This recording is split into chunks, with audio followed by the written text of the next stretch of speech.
53절까지 말씀드리겠습니다. 제가 본문 말씀 읽겠습니다. 열왕기상 22장 51절 말씀.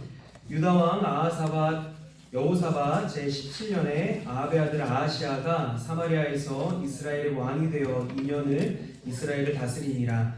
저가 여호와 보시기에 악을 행하여 그 아비의 길과 그 어미의 길과 이스라엘로 범죄케 한 느밧의 아들 여로보암의 길로 행하며 바알을 섬겨 숭배하며 이스라엘 하나님 여호와의 노를 격동하기를 그 아비의 온갖 행위 같이 하였더라.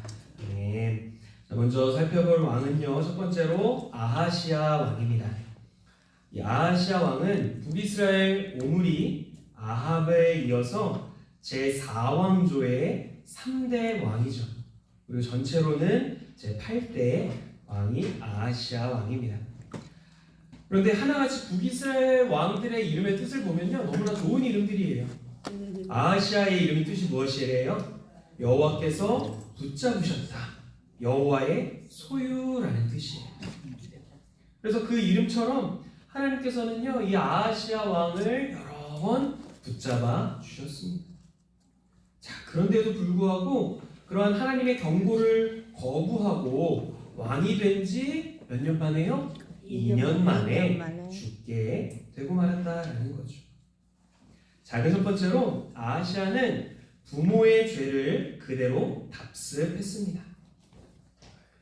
우리 본문 아까 읽었던 말씀처럼요, 아하시아는 아비의 길, 아합의 길이죠. 어미의 길, 어미가 누구였어요? 이세벨. 그리고 여로보암의 길로 행했다라고 말씀을 합니다.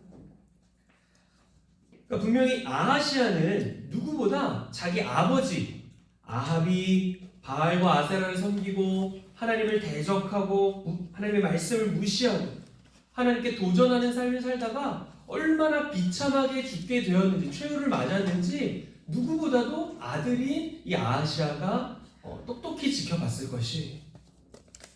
그럼에도 불구하고 아하시아는요, 아합과 이세벨이 걸어간 그 불신앙의 길을 그대로 따라갔다라는 거죠. 하나님 앞에 범죄했습니다. 이 53절 말씀 보니까, 본문 53절 말씀 보니까요, 바알을 섬겨 숭배하여 라고 말씀하고 있는데, 여기서 이 숭배하여, 히브리어 샤하라는 단어죠. 그 뜻은 엎드리다, 경배하다, 복종하다입니다. 그러니까 이것은요, 아하시아가 바알을 숭배하는 일에 어떻게 했다라는 거예요? 자발적이고 적극적이었다라는 거예요. 그러니까 누가 옆에서 마지못해 따라간 것이 아니라 자기가 자발적으로 누구보다도 적극적으로 바알과 아세라를, 우상을 숭배하는 일에 정말 그렇게 동참을 했다라는 거죠.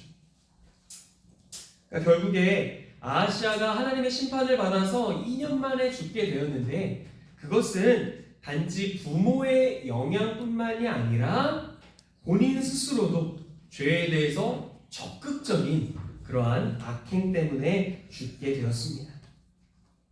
자, 그 두 번째로 여호사밧과 동맹하여 벨을 건조했지만 하나님께서 벨을 파상시키셨어요. 역대하 20장 35절부터 37절에 이것을 말씀하고 있는데, 아하시아는 남유다 여호사밧 왕과 동맹하여서 교제하여서 벨을 함께 만들었습니다. 그런데 이 기록된 말씀처럼 하나님은 엘리에셀을 보내셔서 여호사밧 왕에게 왕이 지은 것, 그 아하시아 왕과 함께 만든 벨을 파하실 것이다 라고 예언하게 하셨어요. 그런데 놀라운 것은요, 하나님의 예언이 나온 직후에 배가 파상하였다라는 거예요. 교재에 있는 것처럼 35절 말씀에 교제하다, 히브리어 하바르라는 단어로 결합하다, 단결하다, 둘을 하나로 묶다입니다.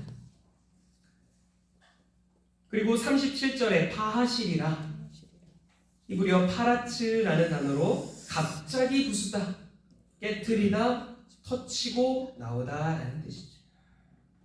그러니까 예언하는 그 순간, 이 시점이 먼 것이 아니라요, 하나님의 예언이 선포되는 그 순간 바로 배가 부서지고 말았다라는 것입니다.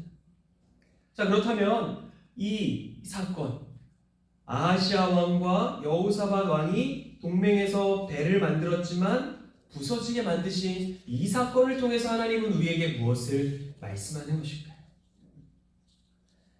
여호와 하나님이 보시기에 악한 연합, 자신들의 인간적인 목표와 계획을 이루기 위해서 결합하고 일을 진행하고, 그래서 거의 그 일이 성공한 것처럼 보일지라도요, 하나님이 말씀하시면, 하나님의 뜻이 아니시면 순식간에 어떻게 된다는 거예요? 실패할 수밖에 없다라는 것을 오늘 우리들에게 보여주는 사실이다라는 거예요. 그래서 뒷장 넘겨보시면요, 고린도후서 6장 14절부터 16절까지 말씀 보니까요, 너희는 믿지 않는 자와 멍에를 같이 하지 말라라고 말씀하십니다. 그러면서 의와 불법이 어찌 함께하며 빛과 어둠이 어찌 사귀며 그리스도와 벨리알이 어찌 조합되며 믿는 자와 믿지 않은 자가 어찌 상관하며 하나님의 성전과 우상이 어찌 일치되리요 우리는 살아계신 하나님의 성전이라라고 말씀하고 있습니다. 그러면서 데살로니가전서 5장 22절에 악은 무엇을 버려야 한대요? 모든 모양이라도 버려야 한다라고 말씀합니다. 하나님과 상관없는 연합들이 있습니다. 우리가 볼 때, 내 관점에서 볼 때 이렇게 하는 게 좋을 것 같고 이렇게 하는 게 맞는 것 같고 그럴 때가 있습니다. 하지만 그것은 하나님의 뜻이 아니라는 거예요. 하나님의 뜻을 무시하는 계획은 반드시 말씀 앞에, 하나님의 뜻 앞에 파상하게 된다라는 것을 믿으시고, 절대로 악한 자들과 연합하거나 멍에를 같이 하지 말고 끝까지 말씀편에 서셔서 구속사의 완성을 위해 함께 하시는 우리 인구와 모든 목회자분들 되기를 간절히 소망합니다. 자, 맨 세 번째로요, 다락 난간에서 떨어져 병이 들었습니다. 이 지붕에 난간을 만드는 이유가 무엇이겠어요? 떨어지지 말라고 난간을 만드는 거잖아요. 하지만 아하시아는 오히려 그 난간에 걸려 떨어졌고 병이 들어서 중하여졌습니다. 이렇게 생사가 달린 중대한 문제가 닥쳤을 때 어떻게 해야 될까요? 신앙인이라면, 하나님을 믿는다면 어떻게 하는 게 옳은 방법이에요? 하나님께 기도해야죠. 하나님께 살려달라고 매달려야죠. 그런데 아하시아는 어떻게 했을까요? 사자들을요, 에그론의 신 바알세붑에게 보내어서 묻게 합니다. 이 바알세붑, 파리 때의 대왕이죠. 그리고 신약 성경에서도 보니까요, 마귀를 지칭하는 대표적인 명칭 중에 하나로 사용이 됩니다. 제가 9절만 불러드리면요, 마태복음 10장 25절, 거기 신약인데 죄송합니다. 신양이 아니라 신약이에요. 신약으로 고쳐주시고요. 신약에는 마귀를 지칭하는 대표적인 명칭, 그 옆에 마태복음 10장 25절, 12장 24절 추가적으로 기록해 두시면 이해가 도움이 되실 것 같습니다. 그러니까 바알세붑에게 오히려 물었다라는 거죠. 그래서 하나님께서는요, 엘리야 선자를 아하시아 왕에게 보내서 책망하십니다. 그리고 내가 올라간 침상에서 내려오지 못하고 반드시 죽을 것이다 라는 준엄한 심판을 선포하셨어요. 자, 일이 이렇게까지 됐을 때 어떻게 해야 될까요? 깨달아야죠. 회개해야죠. 하지만 아하시아는 그마저도 마지막 주신 기회를 자기 발로 걷어차버리고 말았어요.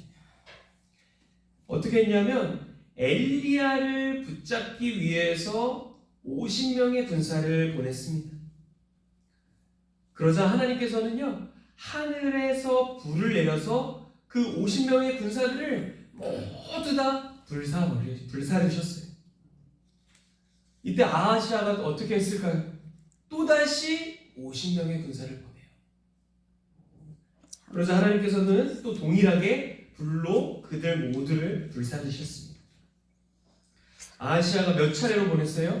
세 차례. 그러니까 한 번 더 남았어요. 한 번 더 50명의 군사를 보냈을 때 그나마 다행으로 세 번째 군대의 50부장이요 겸손하게 엘리 앞에서 간구하면서 살려달라라고 했습니다. 겨우 그런 50부장 덕에 이 세 번째 보냈던 50명의 군사들은 목숨을 부지할 수 있었어요. 이처럼 아하시아의 이름의 뜻 무엇이었죠? 하나님께서 붙잡아 주시죠. 하나님의 소유라는 그러한 이름의 뜻처럼 하나님께서는 병을 통해서라도 아하시아를 붙잡아 주시려고 하셨어요. 하지만 아하시아는 회개하지 않았습니다. 오히려 하나님 앞에 계속 도전적인 행동을 반복한 결과 그 결과 왕위에 오른 지 2년 만에 그것도 왕이 아들이 없는 그러한 상태에서 요절하고 말았다라고 열왕기하 1장 17절에 말씀하고 있습니다. 그러니까 이렇게 하나님의 계속되는 경고를 무시한 거예요. 하나님의 손길을 뿌리쳤습니다. 하나님께 도전하는 인생은 결국에는 아하시아처럼 반드시 비참한 종말을 맞이하게 된다라는 것을 성경은 오늘 우리에게 교훈하고 있어요. 자, 큰 두 번째로 요람 살펴보겠습니다. 요람은 북이스라엘 4왕조 4대 왕으로 전체적으로는 제9대 왕입니다. 이 요람은요 아하시아의 동생이에요. 그런데 앞에 살펴본 것처럼 아하시아가 아들이 없는 상태로 죽었기 때문에 대신에 동생인 요람이 왕이 될 수 있었습니다. 자, 맨 첫 번째로 보면 모압 정벌을 나갔을 때 물의 기적을 체험하였습니다. 아합이 죽은 후에, 그러니까 아합, 아하시아, 그다음 요람이잖아요. 그러니까 아합 왕이 죽은 이후에 모압 왕은 북이스라엘을 배반했습니다. 그래서 왕이 된 요람은 남유다 여호사밧 그리고 에돔 왕으로 더불어서 동맹을 맺고 이 배신한 모압을 정벌하기 위해서 길을 나서게 됩니다. 자, 그런데 동맹군이 모압 정벌을 나선 지 며칠 만에 가뭄이 내렸어요? 7일 만에 극심한 가뭄으로 큰 위경에 빠지게 되었습니다. 우리가 앞에서 살펴본 것처럼, 앞때 살펴본 것처럼요, 가뭄, 기근은 분명하게 하나님의 징계이자 심판입니다. 그런데 이 왕들은, 이 동맹군들은 그것을 깨닫지 못했어요. 그런데 이때 하나님께서는 엘리사 선지자를 왕들에게 보내주시죠. 그리고 하나님의 능력이 임하여서 크게 세 가지를 하나님의 말씀을 선포하게 하셨는데 동그라미 1번 보면 골짜기에 개천을 많이 봐라. 둘째로 바람과 비를 보지 못해도 이 골짜기에 물이 가득하게 될 것이라. 셋째로는 모압 사람들이 패전하게 되고 이스라엘이 승리하게 될 것을 하나님께서 선포하게 하셨습니다. 다음 날 아침 소재 드릴 때 어떤 일이 일어났을까요? 엘리사 선지자가 예언한 대로 물이 에돔편에서 흘러나와서 골짜기에 그 파란 골짜기 개천을 가득 메웠습니다. 그리고 모압 군대는요, 이 물이 가득해졌잖아요. 근데 아침 태양이 떠오르는 그 빛이 물에 반사가 되었는데 그 반사된 빛이 모압 군대한테는 붉게 물든 것처럼, 아, 동맹군들이 서로 죽였구나, 서로 피 흘리면서 피 터지게 싸워서 다 죽게 되었구나, 우리가 이제 나가서 나가기만 하면 거저먹겠구나 라고 큰 착각을 하게 돼요. 그래서 방심한 상태로 공격해 오다가 오히려 대패를 당하고 완전히 몰살하게 되었다라고 성경은 그러한 하나님의 승리를 말씀해 주고 있습니다. 제가 이 부분은 사실 내용들이 좀 더 있잖아요. 그런데 빨리빨리 넘어가는 건 또 우리 목회자분들이 구독사 말씀을 읽으셨으니까 또 요 내용을 기반으로 또 읽으실 거니까 제가 좀 속도를 낸다라는 점 이해해 주시면 감사하겠습니다. 두 번째로 요람은 아람의 군대장관 나아만이 왔을 때 겁을 먹고 옷을 찢었습니다. 이 나아만 장군 우리가 너무나 잘 아는 말씀이죠. 이스라엘 계집종의 말을 듣고 문둥병을 고치기 위해서 아람 왕의 편지를 가지고 북이스라엘로 왔습니다. 그런데 이때 요람은요, 이 모든 일이 아람 왕이 우리나라 이 북이스라엘을 공격하기 위한 공격의 빌미를 만들기 위한 계략으로 오해를 했다는 거예요. 그러면서 자기 옷을 찢었습니다. 그러니까 생각해 보면요, 이 나아만 장군, 이방 사람, 하나님을 알지도 믿지도 못하는 그 나아만 장군조차 엘리사 선지자, 하나님의 사람에 대한 소문을 듣고 타국에, 정말 어떻게 보면 장군인데 자기 거 다 내려 죽을 수도 있는 거죠.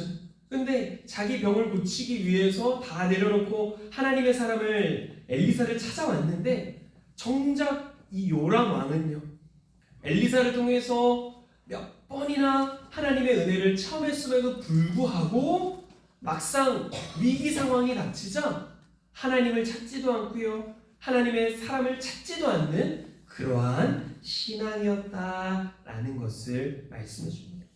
그러니까 오늘 저희들도요, 어떤 문제가 생기게 됩니다.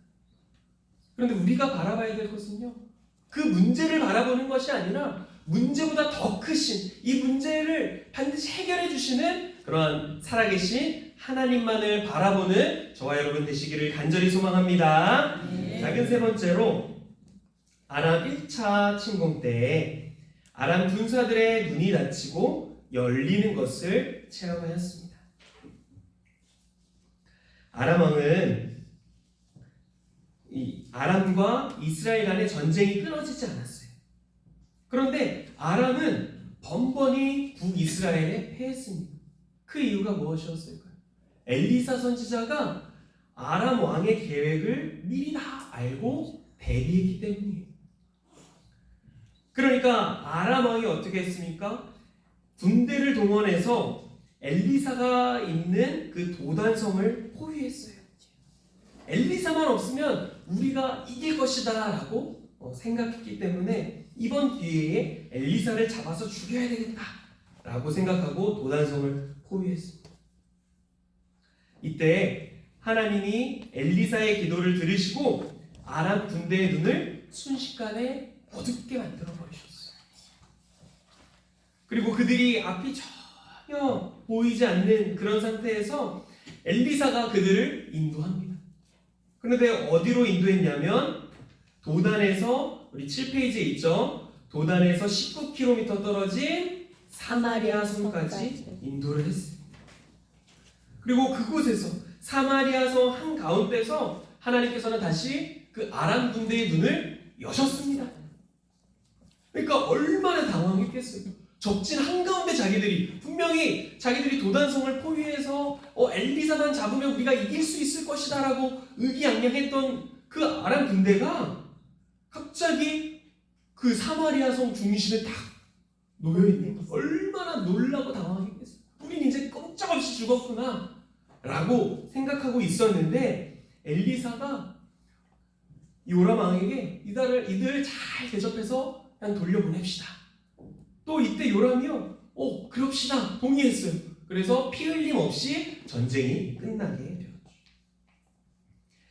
자, 그런데 아람 군대가 1차 침공으로 끝나지 않습니다. 네 번째로 보니까 아람 군대가 제 2차 침공 때로 2차 침공이 있었는데, 아람 군대가 이때 갑자기 모든 것을 버리고 도망가는 그러한 체험을 요람 왕이 하게 되었다라는 거죠.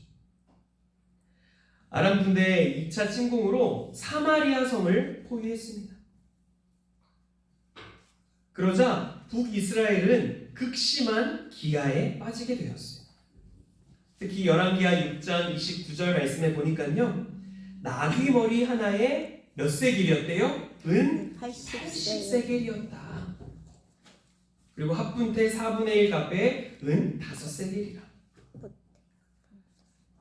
자, 나귀는요, 레위기 11장 4절 말씀 보면, 레위기 11장 4절 말씀에 부정한 짐승으로 분류됐기 때문에 먹을 수가 없는 짐승이었어요.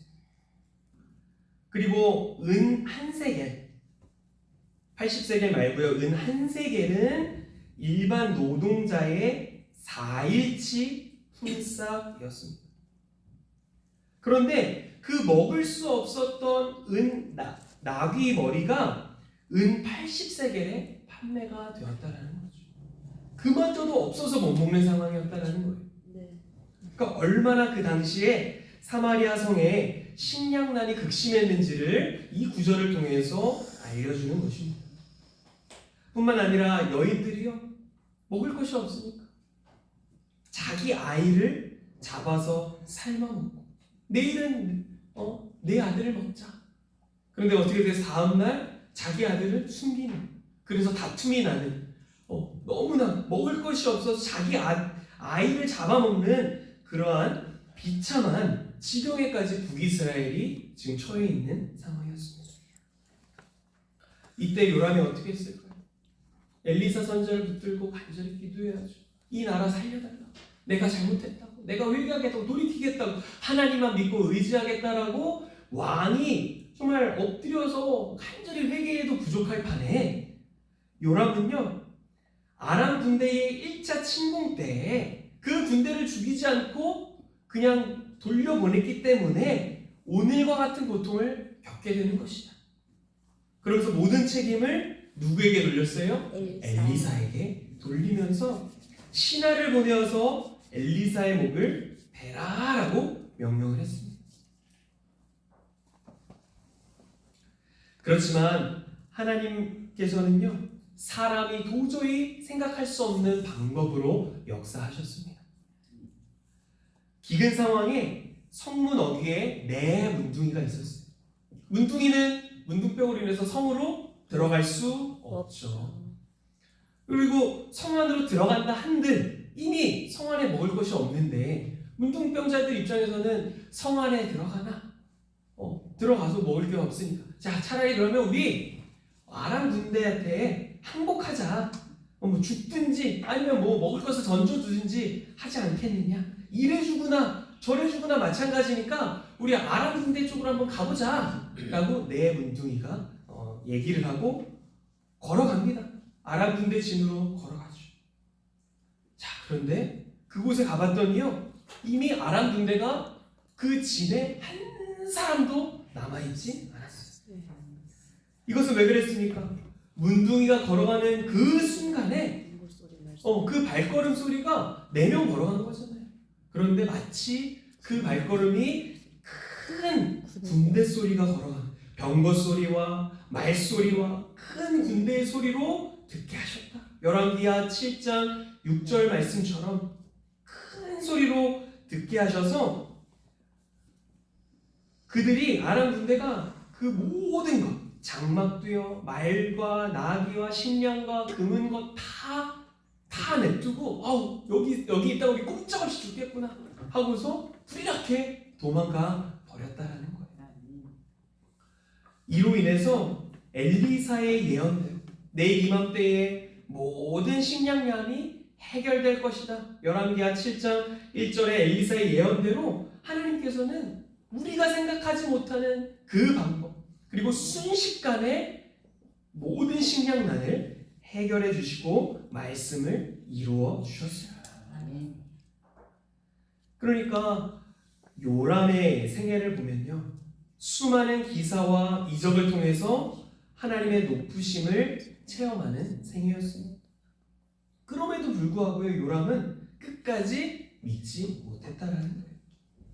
불신하고 끝까지 인간적인 방법을 추구하다가 결국에는 모반을 일으킨 예후에게 죽임을 당하고 그 시체는 나봇의 밭에 던져지게 되죠. 그런데 이 또한 요람의 시체가 나봇의 밭에 던져진 게 된 것, 이 또한 엘리야가 아합 왕에게 너의 모든 자손들 이 포도원에 던져진다 라고 하는 그 말씀이 그대로 이루어진 것이다 라고 열왕기상 21장 24절에 말씀을 하는 것입니다. 그러니까 이 말씀들을 통해서요, 우리가 북이스라엘 왕들을 통해서 과거에 그 왕들 그 악한 왕들이지 라고 넘어갈 것이 아니라 우리가 이 왕들을 통해서 깨달아야 될 것은 하나님께서는 한 번 약속하신 것은 그대로 지키시는 믿부신 분이라는 것입니다. 민수기 23장 19절 말씀에 있죠. 하나님은 인생이 아니시니 시건치 않으시고 인자가 아니시니 후회가 없으시도다. 어찌 그 말씀하신 말을 행치 않으시며 하신 말씀을 실행치 않으시랴. 자, 우리 마지막으로 이사야 55장 11절 말씀 함께 읽겠습니다. 시작. 내 입에서 나가는 말도 헛되이 내게로 돌아오지 아니하고 나의 뜻을 이루며 나의 명하여 보낸 일에 형통하리라. 아멘. 그래서 주님 다시 오시는 그날까지 우리가 힘들지만 때로는 괴롭고 이 목회 사역을 한다라는 게 저도 제가 작년에 와서 한번 말씀드렸던 것 같아요. 제가 이제 올해로 이 사역을 한 게 10년이 됐는데 만만치가 않더라고요. 너무 힘들더라고요. 하지만 우리에게 소망이 있는 것, 주님 다시 오시는 그날이 반드시 이 땅 가운데 이루어지고 우리가 강의에 살펴본 것처럼 행한 대로 갚으시는 그 하나님께서 오늘 우리를 위하여 하늘문을 여시고 우리를 맞아주시는 그러한 소망이 있다는 거죠. 그렇기 때문에 힘들지만 우리가 사람을 보지 않고 오직 아버지만 바라보면서 이 길을 가는 거죠. 우리 모든 목회자님들 소망 가운데 하나님만 높이고 주의 일에 끝까지 쓰임받는 그런 복된 역사가 있으시기를 주님의 이름으로 축원합니다. 아멘. 그리고 저희가 나눠드린 강의한 말고 나눠드린 부분 하나 있잖아요. 네. MBC